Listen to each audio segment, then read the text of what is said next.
मैंने Jamie Scott ने school में एक ड्रामे में हिस्सा लेने का सोचा और ख्वाहिश की कि उसे ड्रामे में कोई रोल मिल जाए।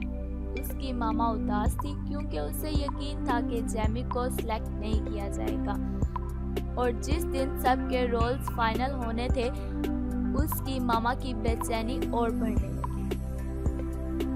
जब छुट्टी के वक्त जेमी की मामा परेशानी से उसका इंतजार कर रही थी तो वो खुशी से भागता हुआ अपनी मामा के पास आया और बोला, मामा मामा मुझे रोल मिल गया है, मैं बहुत खुश हूँ। मामा मुझे तालियां बजाने और दाद देने के लिए सिलेक्ट कर लिया है।